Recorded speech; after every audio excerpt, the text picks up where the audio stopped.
Segunda carta de Paulo aos Coríntios. O som está chegando bem aí atrás? Está chegando? Ok.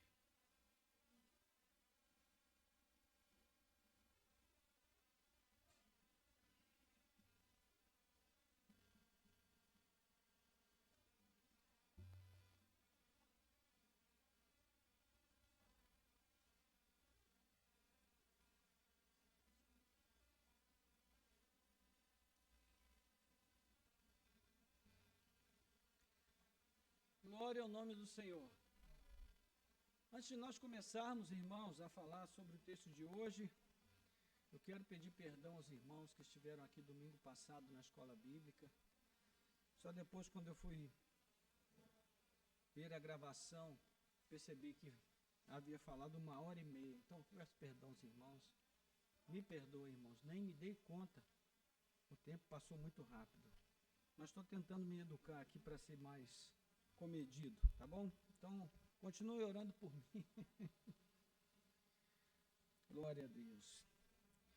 Irmãos, existe coisa mais frustrante do que um trabalho no qual a gente se esforça tanto, investe tanto, e o resultado não vem como a gente espera?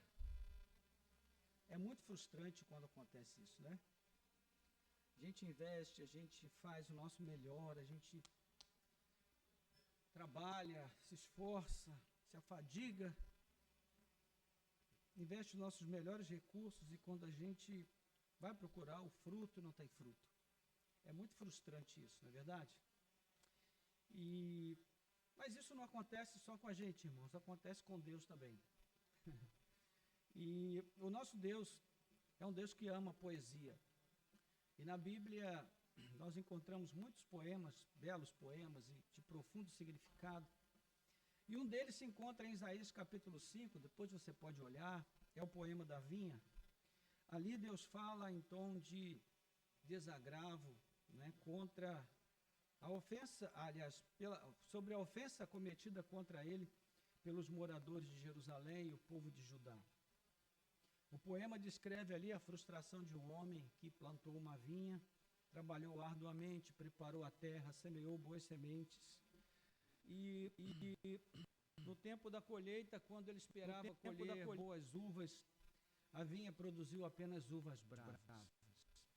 E naquele texto, uva brava significa uma uva azeda, mal cheirosa, inútil para os propósitos do dono da vinha.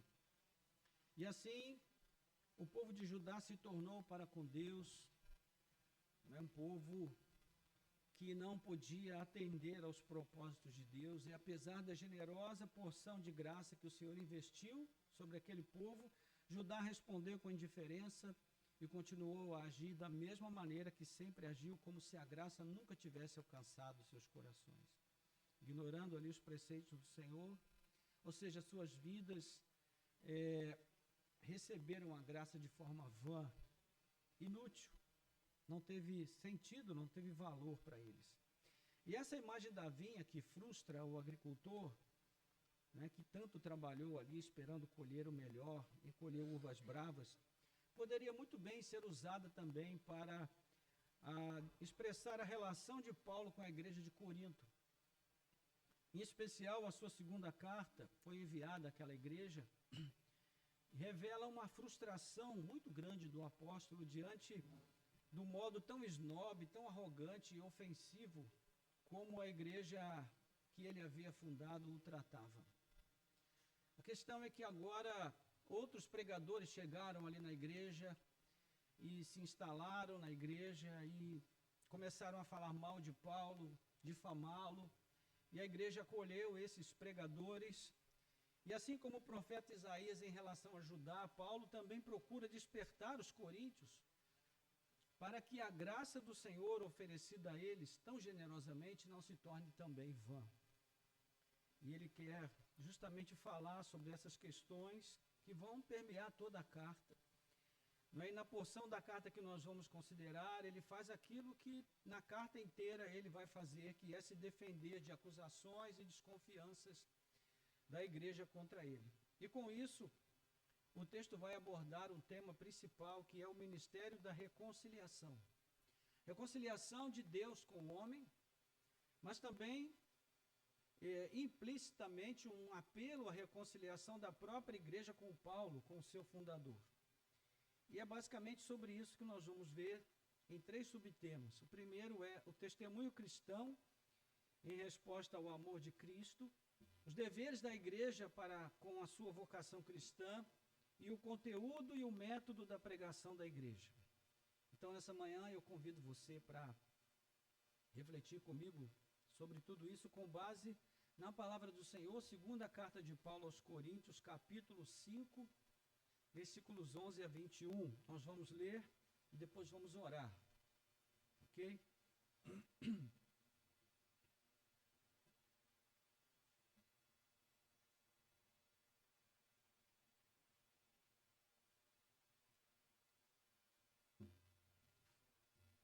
Diz assim a palavra do Senhor. E assim, conhecendo o temor do Senhor, procuramos persuadir as pessoas, mas somos plenamente conhecidos por Deus. E espero que também sejamos reconhecidos na consciência de vocês. Não queremos novamente nos recomendar a vocês, pelo contrário, estamos dando uma oportunidade para vocês se orgulharem por nossa causa, para que tenham o que responder aos que se gloriam na aparência e não no coração. Porque se enlouquecemos, é para Deus. Se conservamos o juízo, é para vocês. Pois o amor de Cristo nos domina, porque reconhecemos isto. Um morreu por todos, logo todos morreram. E ele morreu por todos para que os que vivem não vivam mais para si mesmos, mas para aquele que por eles morreu e ressuscitou. Assim, que nós daqui por diante a ninguém conhecemos segundo a carne. E se antes conhecemos a Cristo segundo a carne, já agora não o conhecemos deste modo. E assim, se alguém está em Cristo, é nova criatura. As coisas antigas já passaram, eis que se fizeram novas.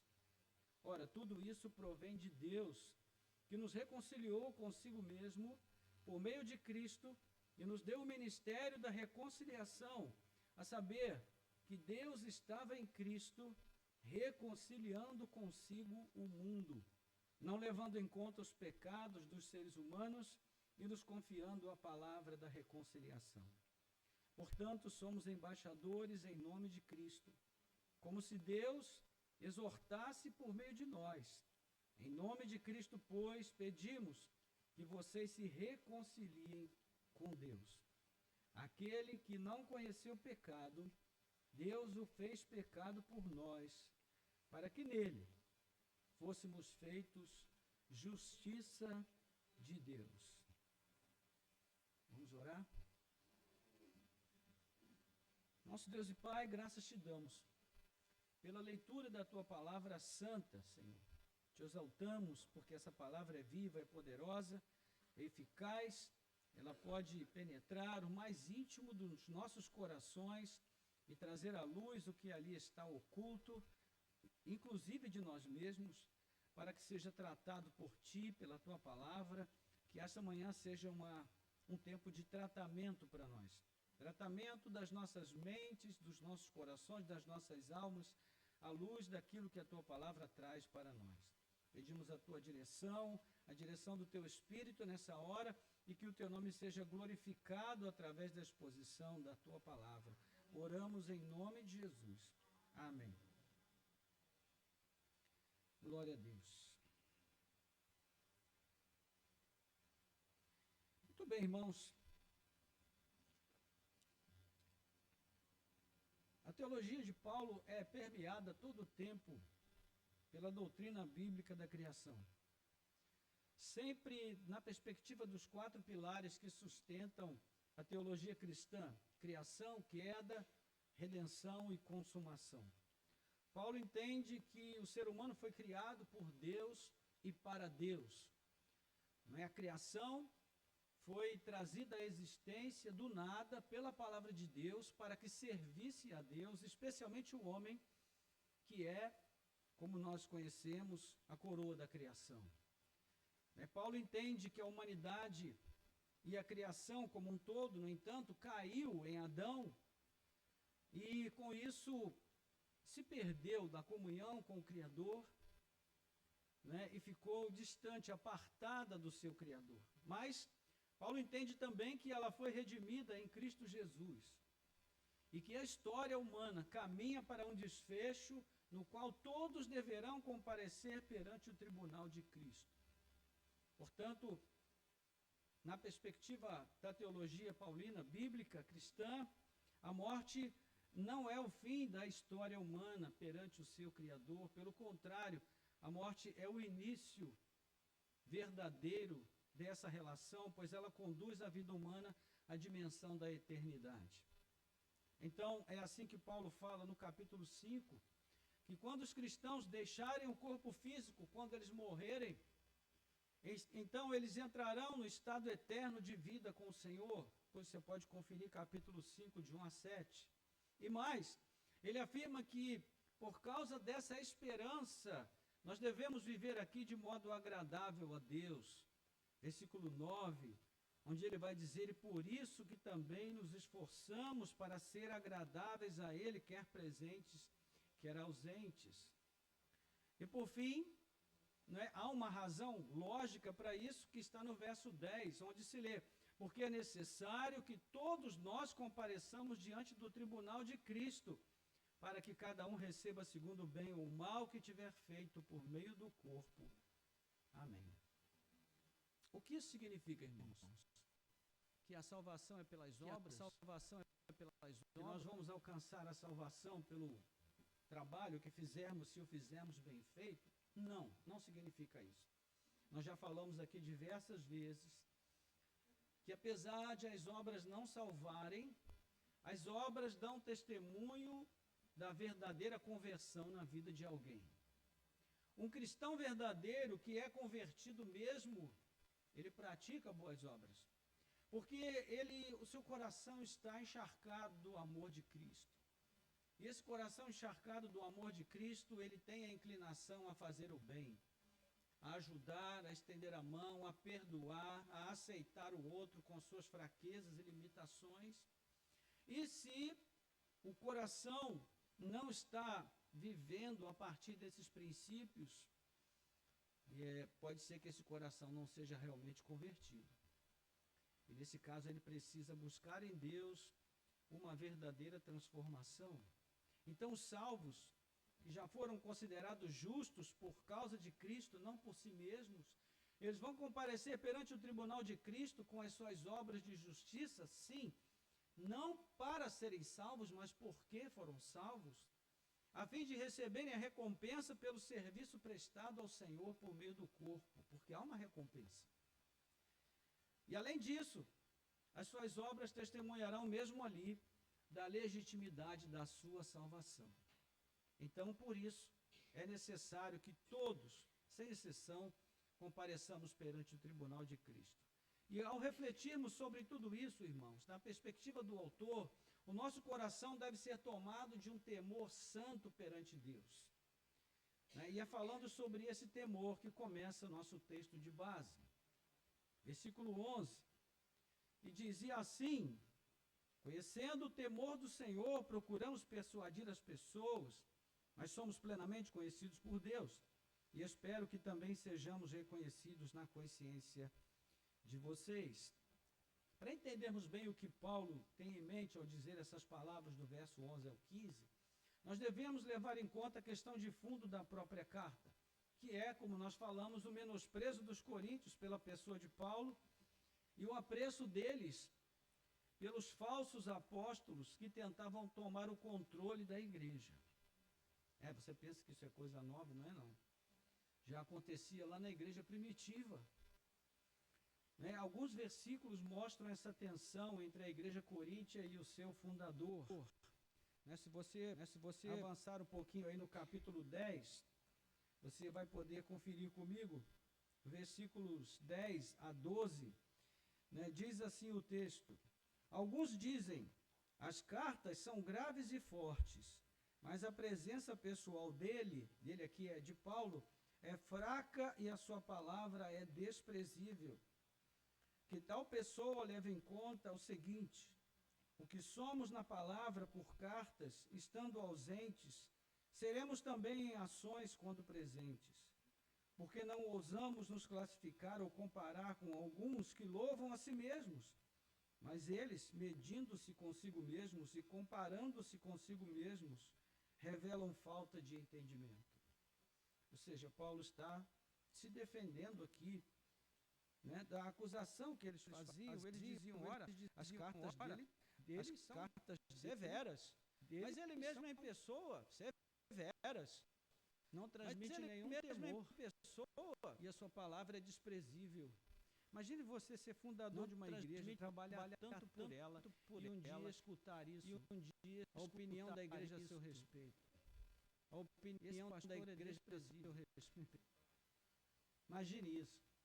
Como isso deve cortar, né, deve ter cortado o coração de Paulo ao ouvir essas palavras.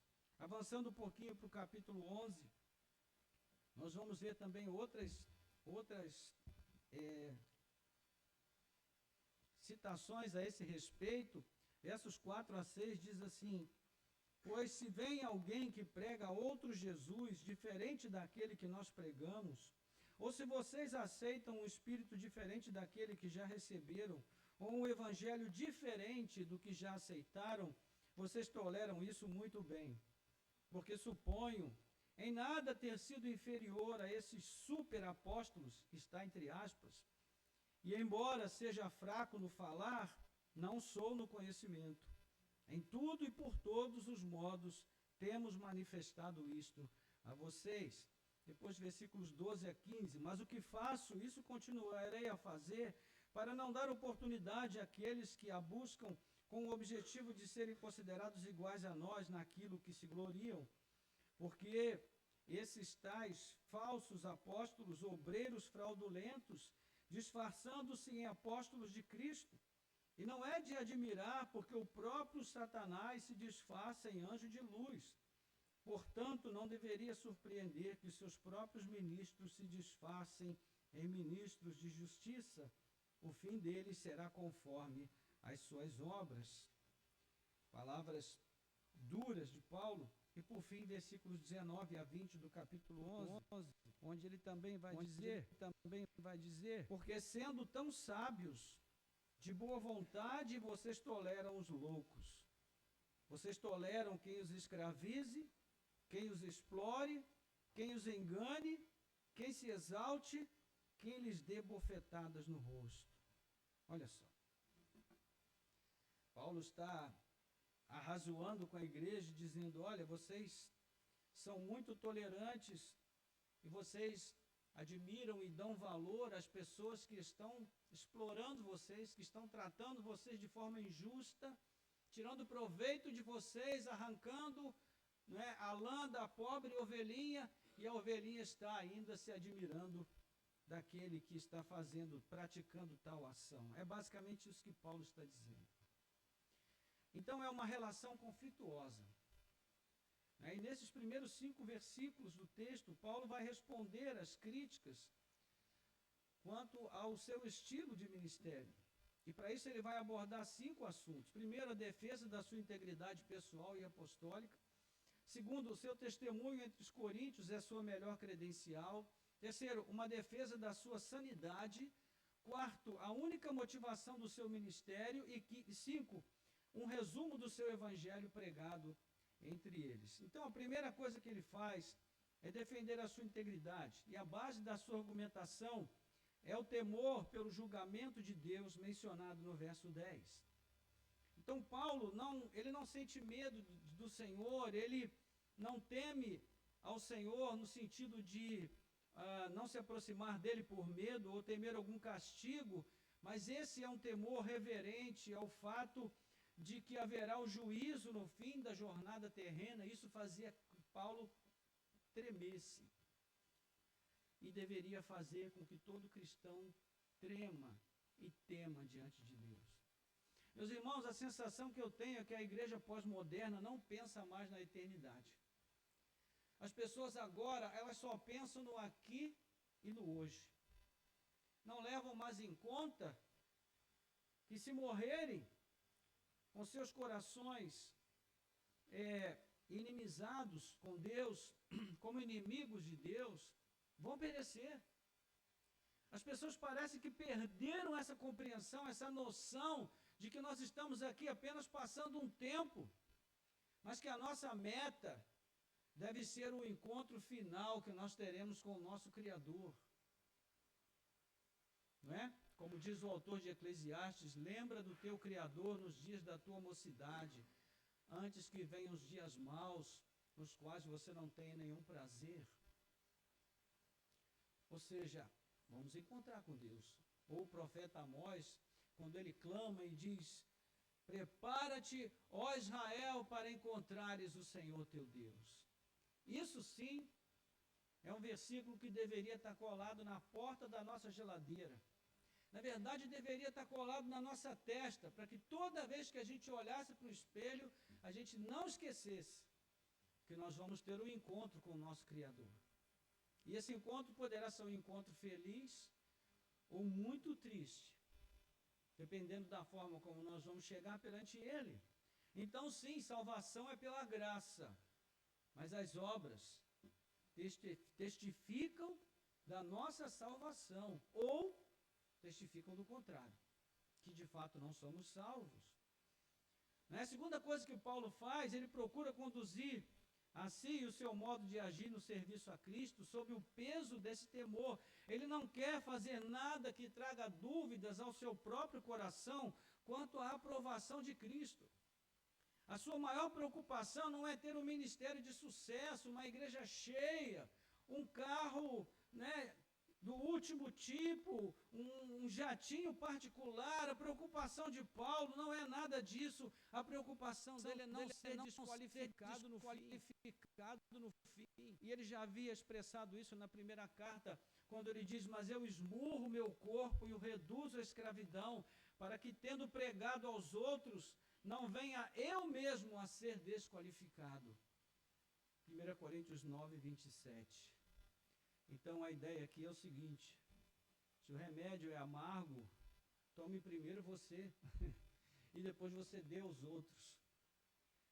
Então Paulo era um autêntico criacionista. Ele tinha a plena consciência de que há um Criador, soberano e Senhor sobre tudo e todos, que já determinou um dia em que todos nós teremos de prestar contas perante o seu Filho, o varão aprovado, conforme Atos 17:31, sob cujo trono nós todos estaremos. Portanto, uma vez em Cristo, seus pensamentos, ações e reações seguiam esse roteiro de viver de tal maneira para chegar ao final e receber o prêmio, como ele vai dizer em Filipenses capítulo 3, 12 e 14. E por fim, nesse primeiro ponto, em sua consciência, Paulo tinha a plena convicção de que ele era reconhecido por Deus, de que o seu trabalho, a sua vida eram aprovados pelo Senhor. No entanto, em relação a muitas pessoas em Corinto, havia dúvidas sobre a sua integridade e a legitimidade do seu ministério, porque Paulo não se parecia com um pregador de sucesso. Sabe como é, né? Era um cara comum. Ele não ostentava aquele porte de um pregador de sucesso. Pelo contrário, a tradição cristã diz que a aparência de Paulo não era nada inspiradora nesse sentido. E por isso ele procurava persuadir a essas pessoas expondo a verdade em Cristo. Com que fim? De trazê-las para o seu lado, não de levá-las ao entendimento sobre os valores do reino de Deus, não de levar para que elas pudessem rechaçar o ensino falso dos falsos apóstolos e a sua arrogância, pudessem rechaçar elogiarem a si mesmos, em se vangloriarem na sua capacidade humana. Esse era o objetivo de Paulo, abrir os olhos da igreja para que ela pudesse enxergar a verdade sobre as coisas. Segundo ponto, Paulo mostra que o seu testemunho seria a melhor credencial. Versículo 12, ele diz, não queremos novamente nos recomendar a vocês, pelo contrário, estamos dando uma oportunidade para vocês se orgulharem por nossa causa, para que tenham que responder aos que se gloriam na aparência e não no coração.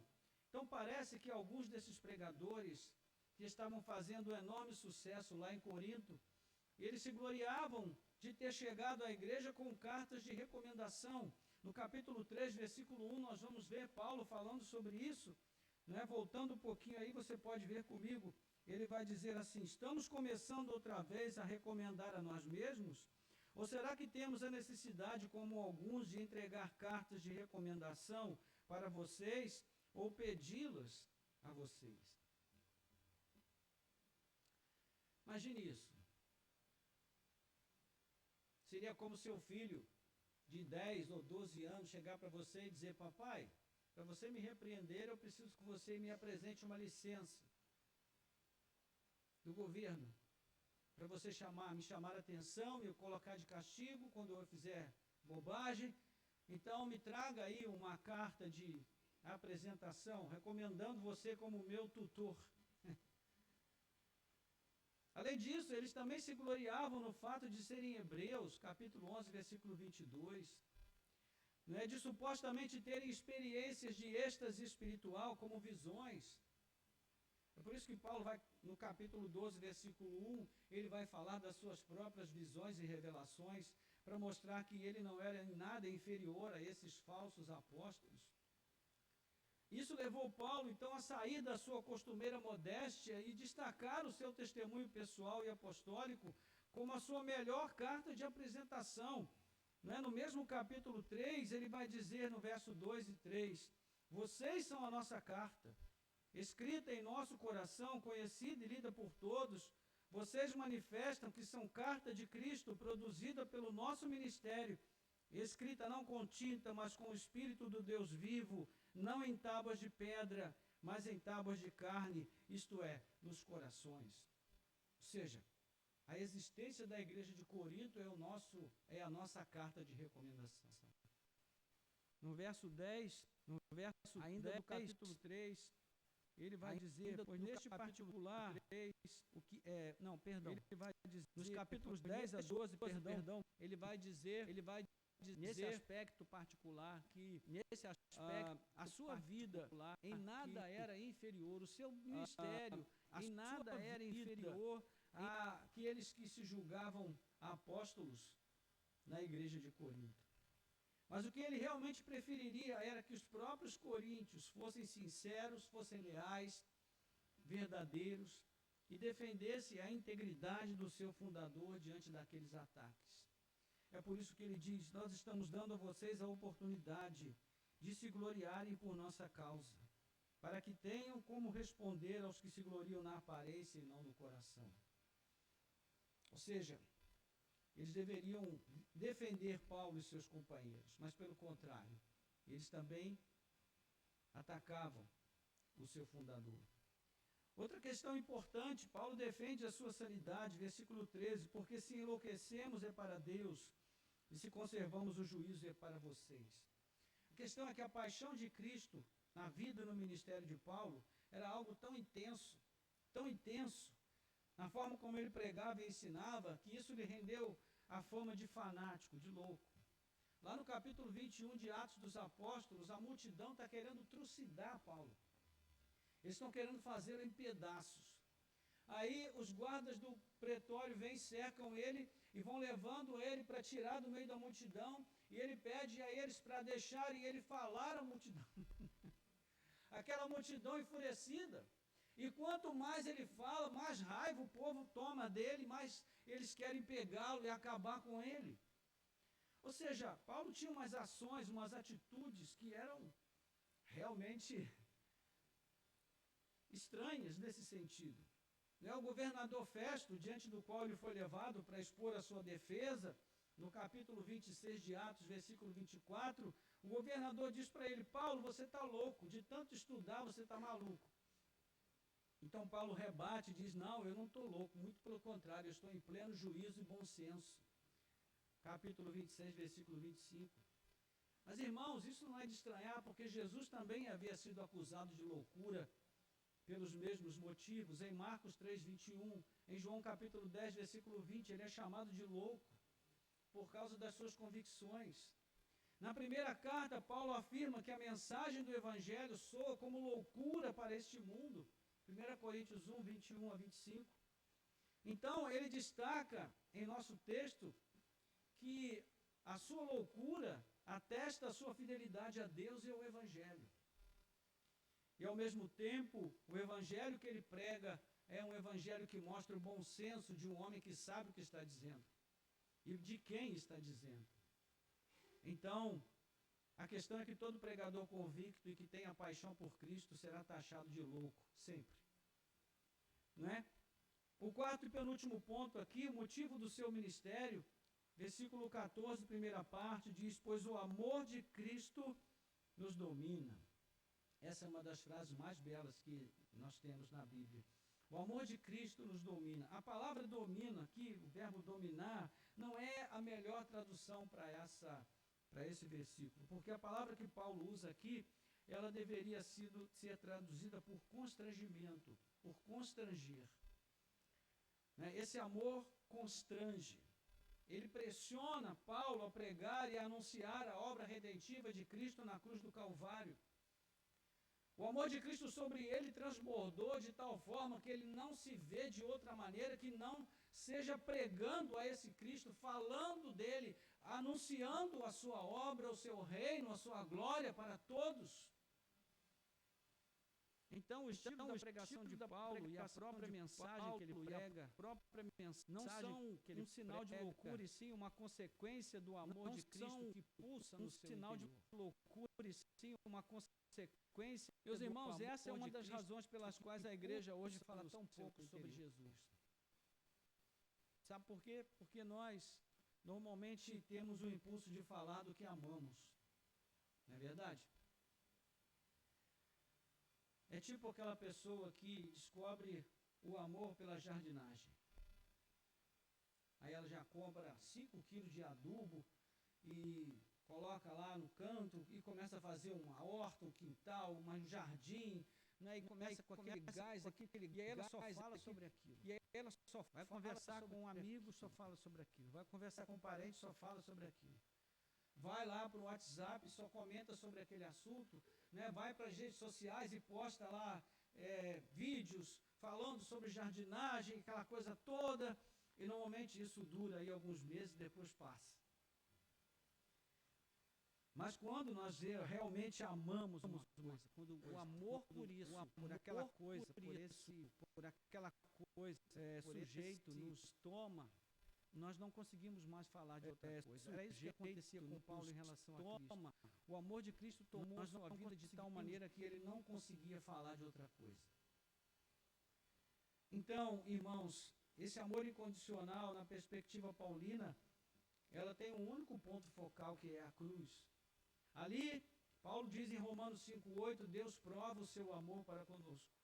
E por essa razão, a cruz é o centro da mensagem que ele prega, e é o que vemos como último assunto aqui dessa porção, versículos 14b ao 15, diz assim, porque reconhecemos isto, um morreu por todos, logo todos morreram.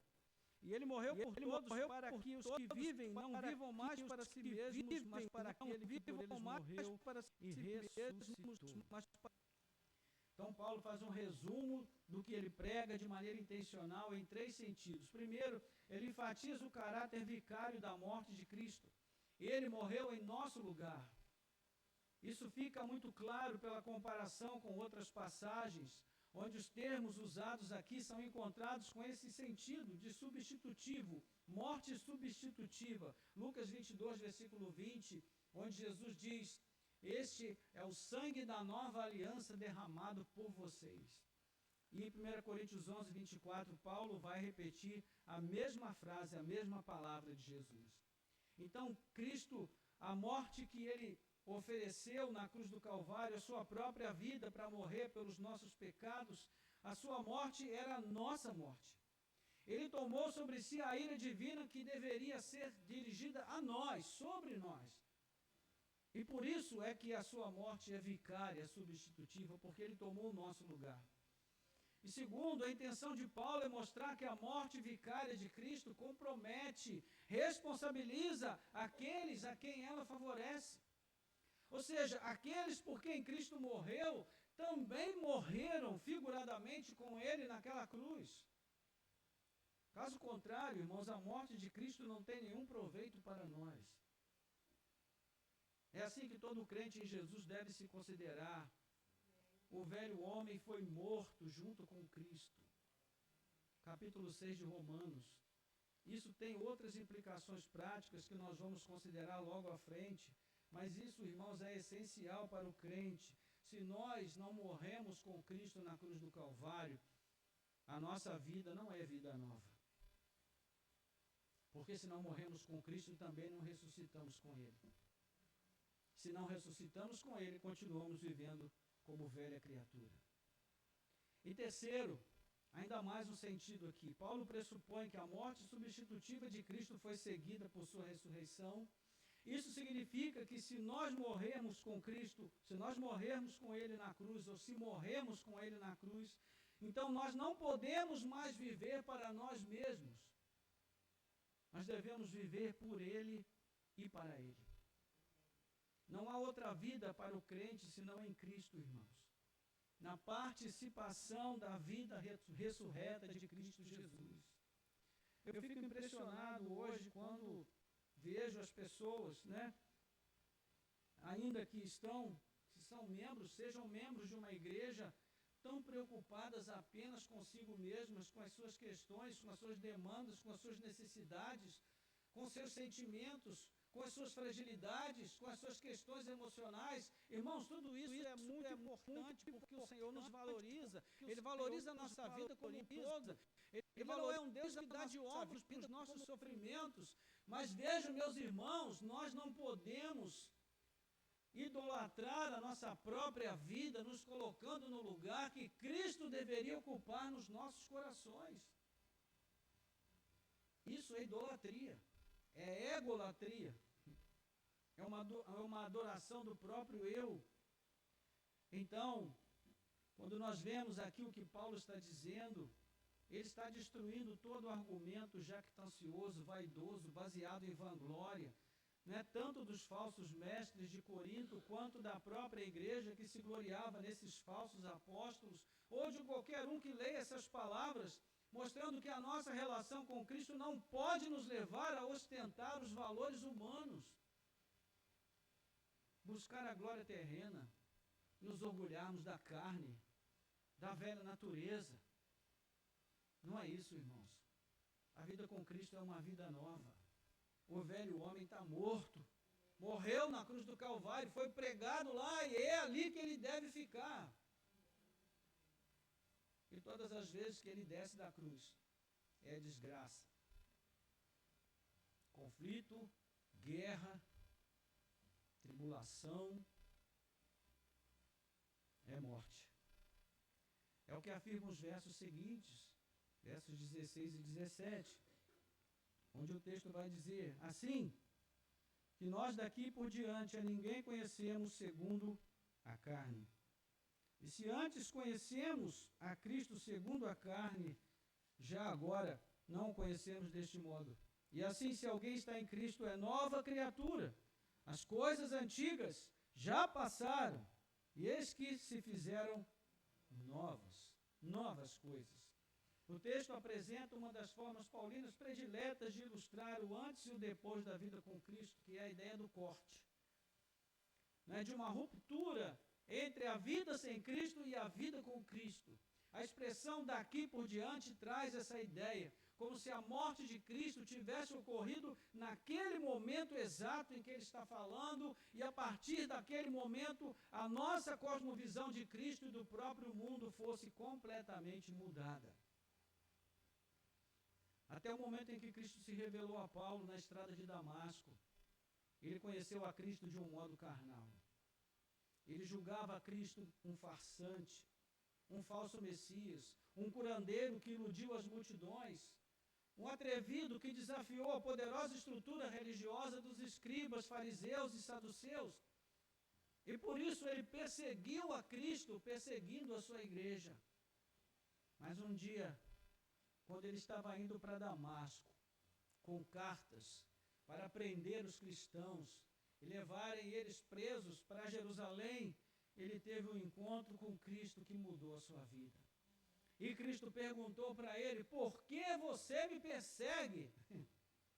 E ele disse: Senhor, a começar, o que está acontecendo? Quem é o Senhor? A quem que eu estou perseguindo? Paulo perdeu, ele que tinha o domínio de tudo, que tinha o controle de tudo, perdeu completamente o domínio, ficou cego. E então, o Senhor chama o Ananias e dá para Ananias uma missão suicida. Vá falar com Paulo. E Ananias falou: o que, Senhor? Paulo? É aquele Saulo que perseguia os... Sim, aquele mesmo, vai lá falar com ele.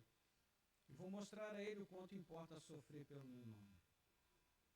E desde então, Cristo se revelou a Paulo, e Paulo não o viu mais segundo a carne. Desde então, ele sabia que Cristo é realmente o verdadeiro Messias. A imagem do Deus invisível, soberano de toda a criação, por meio dele, para ele, tudo que foi feito se fez, né? Por meio dele, tudo que existe se mantém. Ele foi do agrado do Pai que nele residisse toda a plenitude da divindade. E por meio dele o Pai reconciliou consigo mesmo todas as coisas. Agora, esse é o Cristo que Paulo conhece. Não mais o Cristo segundo a carne, mas conforme o Espírito havia revelado ao seu coração, no encontro glorioso com o Senhor. Esse Jesus recriou a humanidade. É a humanidade que está em Cristo. Paulo não só trabalha todo o tempo sob a perspectiva da doutrina da criação, como ele apresenta a Igreja de Cristo como uma nova criação, uma nova humanidade, uma recriação em Jesus. Efésios capítulo 2, versículo 10. Isso faz toda a diferença, irmãos. Como antecipamos há pouco, se nós morremos com Cristo, nós só podemos viver por Ele e para Ele. Não pertencemos mais a esse mundo como um sistema de pecado e morte. As coisas velhas, a antiga forma de ver a Cristo, tudo mais, não existe, já passou, acabou. E se de fato nós nos consideramos mortos para o pecado, na cruz de Cristo, então, já não conhecemos a Cristo segundo a carne, conforme o víamos antes de sermos levados à cruz. Você se lembra como você via Jesus antes de você conhecer a Cristo e o Evangelho? Naqueles filmes de Semana Santa, você olhava e falava: tadinho, né? Está ali morrendo sozinho. Coitado, por que ele não desce dali? Será que realmente ele é o Filho de Deus? Porque se ele fosse, ele não ia passar por isso. Não é? Mas agora você entende que tudo aquilo fazia parte do plano eterno de Deus. Que ninguém tirou a vida do seu filho, ele mesmo a entregou voluntariamente para morrer pelos nossos pecados. Então tudo se fez novo, irmãos. Mente nova, pensamentos novos, perspectivas novas, novos valores, nova forma de olhar a vida e o próprio mundo. Nova forma de lidar com o outro a partir do perdão e da graça. Não do ódio, do ressentimento e das mágoas. Uma nova forma de lidar com as tentações, no poder do Espírito Santo. Nova forma de considerar o que é sucesso e fracasso, o que é riqueza e pobreza, o que vale a pena e o que não vale. Agora, nós analisamos tudo isso com os valores de Cristo em nossos corações. Isso, além de trazer um novo olhar sobre o mundo, também nos leva, irmãos, a uma nova e gloriosa missão neste mundo. Versículos 18 e 19. Que diz: ora, tudo isso provém de Deus, que nos reconciliou consigo mesmo por meio de Cristo, nos deu o ministério da reconciliação, a saber, que Deus estava em Cristo reconciliando consigo o mundo, não levando em conta os pecados dos seres humanos e nos confiando a palavra da reconciliação. Ou seja, nesses versos nós temos outra constante na pregação paulina, que é o anúncio da oferta da graça de Deus, estendida ao pecador, e o seu chamado à reconciliação.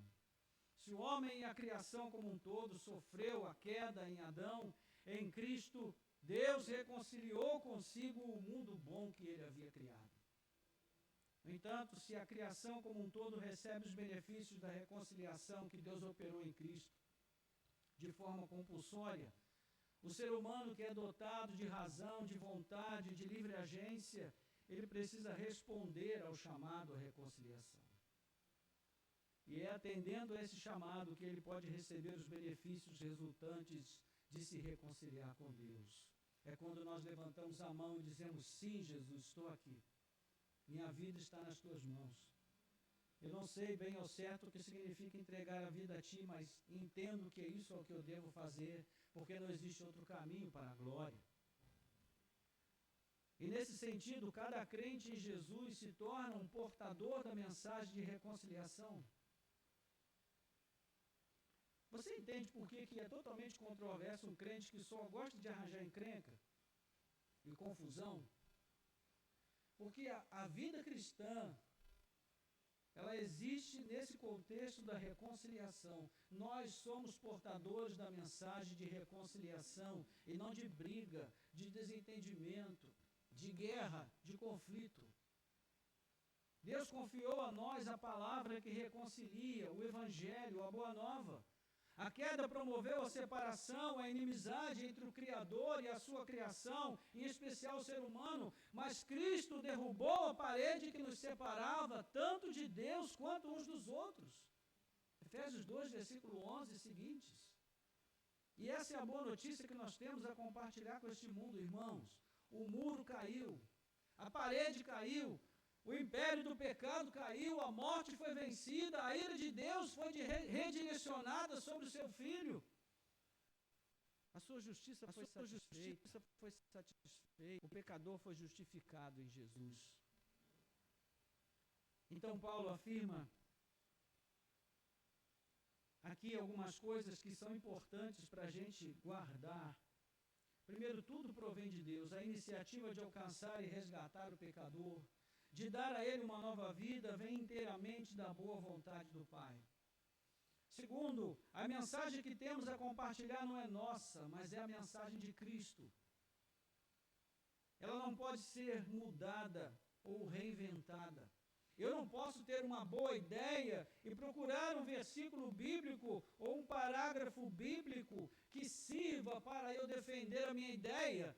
Irmãos, a palavra a ser pregada é o Evangelho. Esse aqui é o texto, é o meio e a mensagem.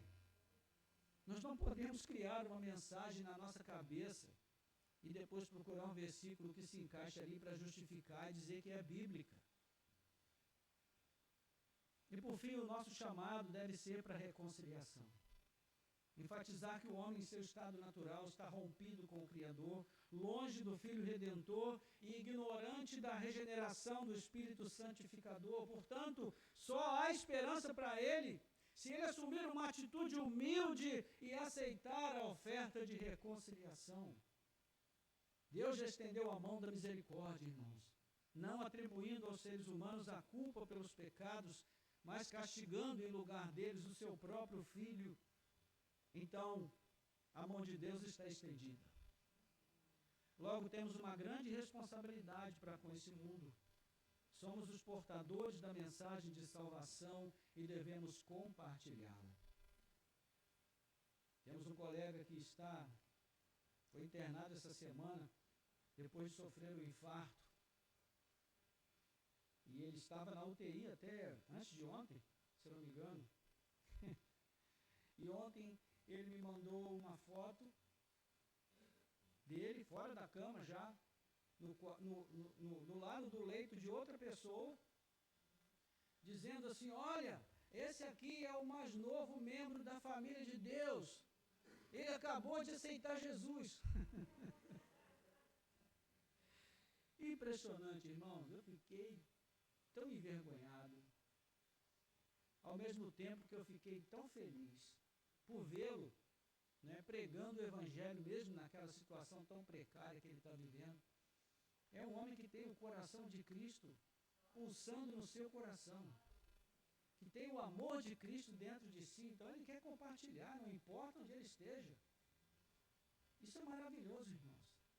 Isso muda o nosso status de pacientes para agentes. Antes nós vivíamos de modo passivo, à mercê do pecado que nos conduzia e nos escravizava, andando segundo o curso deste mundo. Agora nós fomos levados a outro nível de relação com este mundo. É o que nos dizem os versos finais da nossa perícope, 20 e 21, os últimos versículos aí. Portanto, somos embaixadores em nome de Cristo, como se Deus exortasse por meio de nós. Em nome de Cristo, pois, pedimos que você se reconcilie com Deus. Aquele que não conheceu o pecado, Deus o fez pecado por nós, para que nele fôssemos feitos justiça de Deus. É isso, irmãos, agora nós somos representantes do reino de Cristo neste mundo. Somos seus embaixadores. Acredito que todos aqui saibam o que é um embaixador. Né? Todos os países do mundo possuem embaixadas em outros países. E aquele espaço da embaixada representa um pequeno território soberano de um país dentro do outro. Por exemplo, o espaço da embaixada da Alemanha aqui no Brasil representa um pequeno espaço territorial soberano alemão, regido pelas leis alemãs, embora sujeito às leis vigentes no Brasil sob muitos aspectos. Ali vive o embaixador alemão, que é o representante da Alemanha no nosso país. É disso que Paulo está falando. Nós, a igreja cristã, formamos a embaixada do reino de Cristo nesse mundo. Ao mesmo tempo, cada cristão é um embaixador desse reino soberano de Cristo.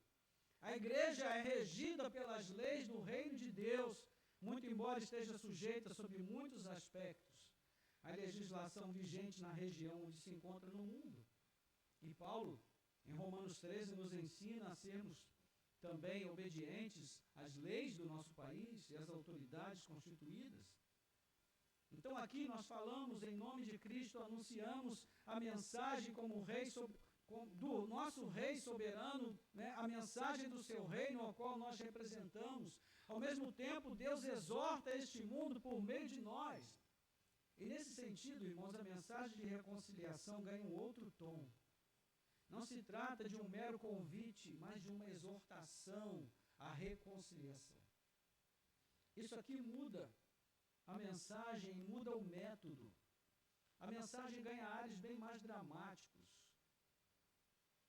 Isso ocorre porque trata-se de uma mensagem de vida ou de morte. Entende?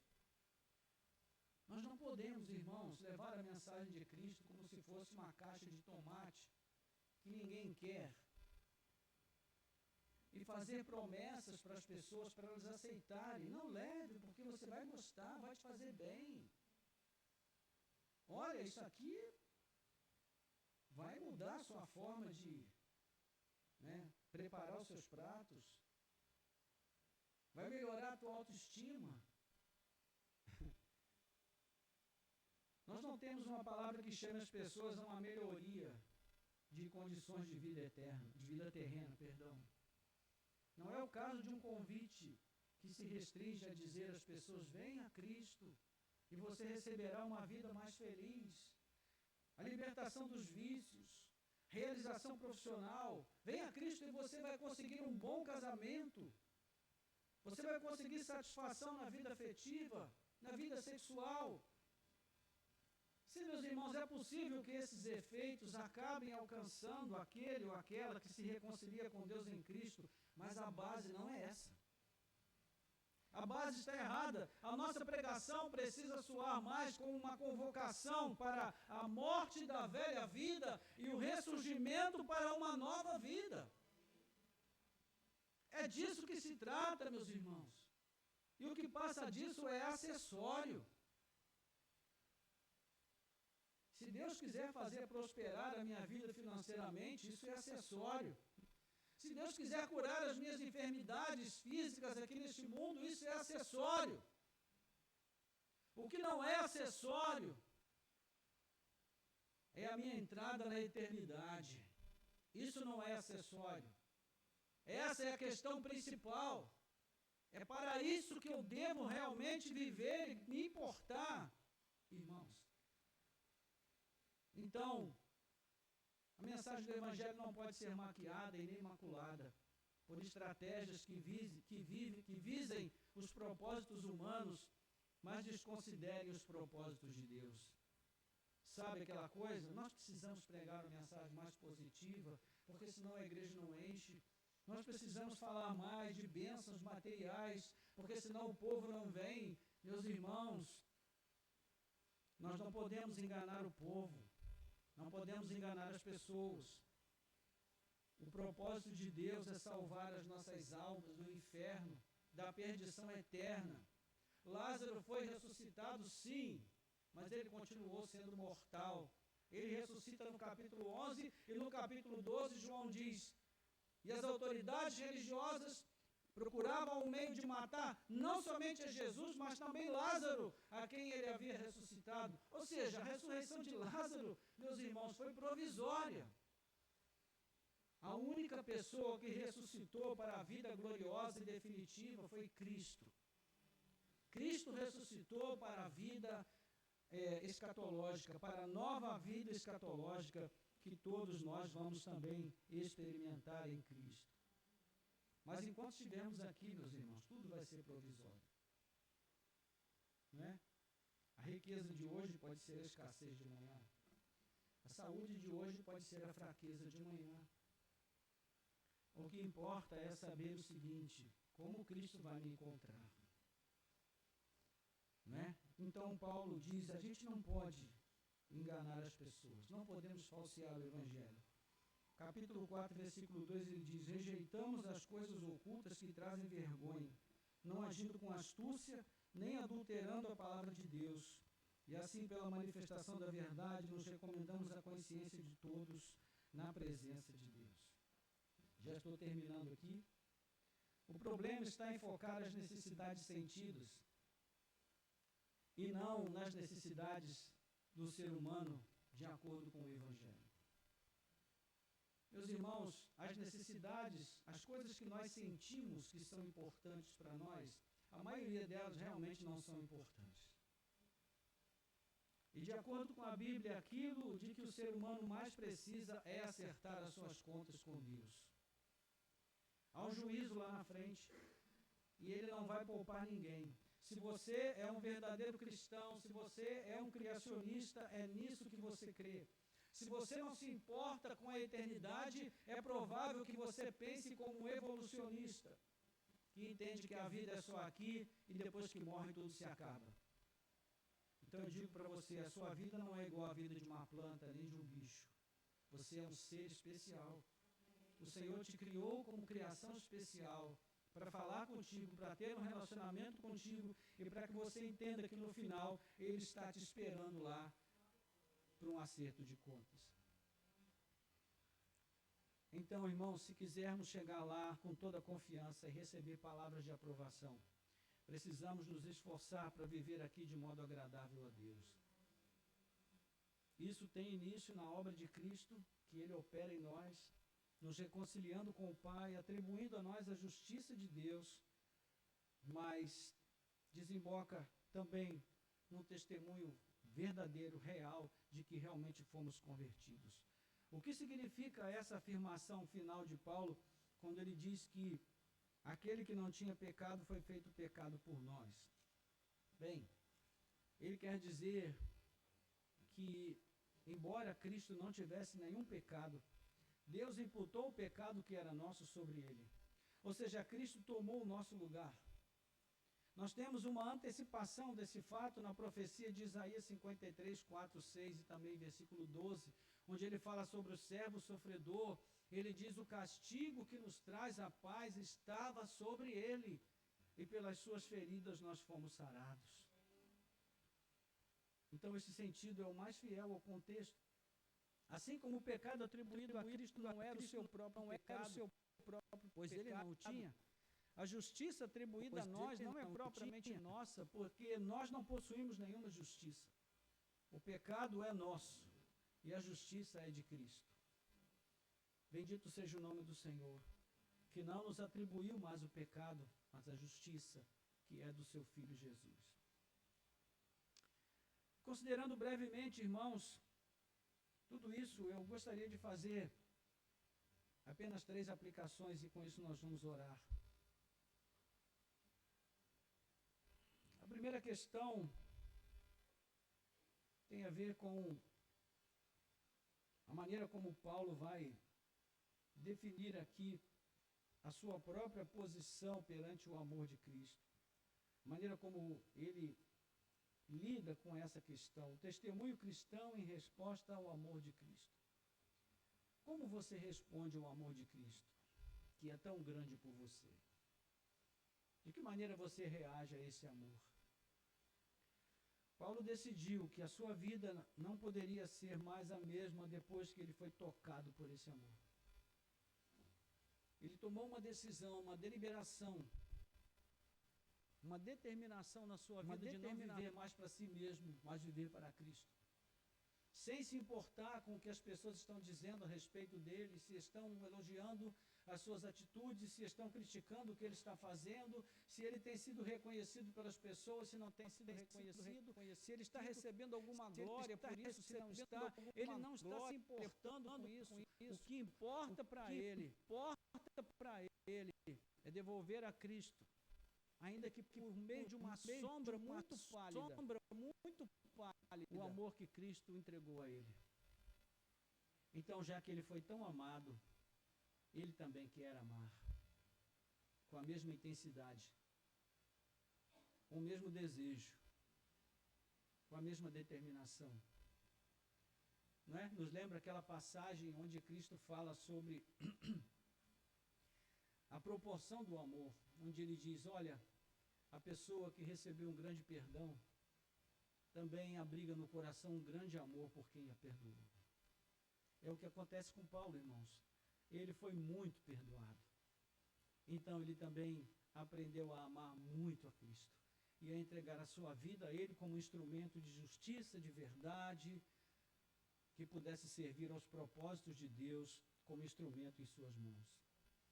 Eu faço votos que seja essa a resposta que você deseje dar ao Senhor, que você queira dar ao Senhor com a sua própria vida. Não é? Segundo ponto, a respeito dos deveres da igreja para com a sua vocação cristã. Você entende que você é chamado para promover a reconciliação? Você entende isso? Tem colocado isso em prática na sua vida? Quando você é fustigado para entrar em conflito, você evita o conflito, você foge do conflito ou você alimenta o conflito?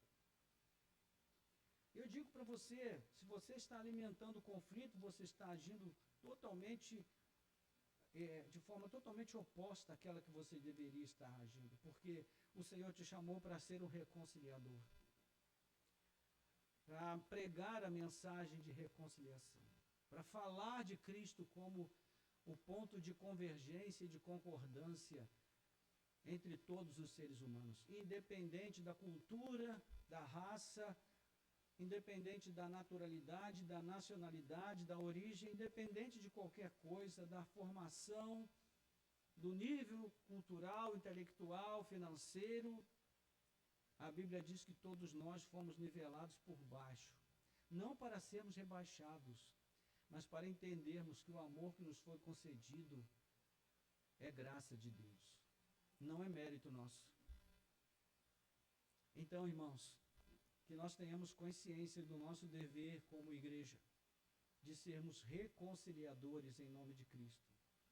E por fim, que nós possamos examinar o conteúdo e o método da pregação cristã que nós consideramos e que nós praticamos. Quando você vai falar de Jesus para uma pessoa, o que você diz a ela? Olha, venha para Jesus, porque a sua vida financeira vai ter um boom. Você vai, nossa, as tuas finanças vão decolar. O problema é quando decola e a gente não consegue mais pegar, né, irmão? Esse aqui é o problema. Mas tem muita gente que está oferecendo esse Jesus por aí. Meus irmãos, essa não é a mensagem nem o método. A mensagem é que Cristo morreu pelos nossos pecados e que agora nós não pertencemos mais a nós mesmos. Nós somos dele. Nós somos sua propriedade. O apóstolo Pedro nos diz que não foi com ouro nem prata que ele nos comprou da nossa vã maneira de viver, que nos foi legada pelos nossos antepassados, mas com o seu próprio sangue derramado na cruz do Calvário. E o método da nossa pregação não deve ser um convite tímido ou uma singela oferta de Cristo como quem oferta qualquer coisa. Nós devemos dizer para as pessoas, olha, Jesus é o único caminho para você, é a única fonte de esperança que você tem. Se você negar a Cristo, não há outro caminho para você que não seja a perdição eterna. Mas o Senhor te ama, Ele não quer que você pereça, mas que você tenha a vida eterna em Cristo Jesus. Essa é a exortação que nós fazemos em nome de Cristo, irmãos. Ah, pastor, mas essa mensagem não é uma mensagem que causa empatia. Nós não fomos chamados para causar empatia em ninguém, irmãos. A Bíblia não diz isso em nenhum lugar. O que ela diz é que nós devemos pregar, não diz que nós devemos converter, nem mudar a vida de ninguém. O nosso papel é anunciar a mensagem. Quem faz a obra é Deus. Amém? Vamos orar? Curva sua cabeça. Nosso Deus e Pai, graças te damos pela alegria de podermos partilhar a Tua palavra mais uma vez. Obrigado, Senhor, porque a Tua palavra é viva, a Tua palavra é poderosa, a Tua palavra tem alcance, ela tem, ó Deus, o poder de transformar as nossas vidas, ela tem o poder de transformar as vidas de todos aqueles sobre os quais ela é proclamada. Então, ó Deus, que nessa manhã o Senhor possa trazer clareza ao nosso entendimento, a fim de que a Tua palavra alcance todo o propósito para o qual o Senhor a designou em nossas vidas. Leva-nos, ó Deus, a compreender o tamanho, a profundidade, ó Deus, a largura, a altura, as dimensões do amor de Cristo que foi derramado sobre nós, para que, constrangidos por esse amor, nós não vivamos mais para nós mesmos, mas para aquele que por nós morreu e ressuscitou. Ajuda-nos a entender a nossa vocação neste mundo, Senhor.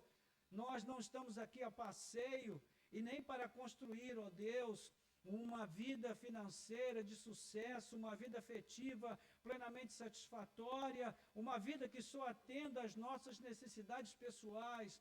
Nós fomos deixados aqui nesse mundo para ser sal e luz, para fazer diferença, para levar a mensagem de salvação àqueles que estão perecendo e ainda podem ser alcançados por essa palavra.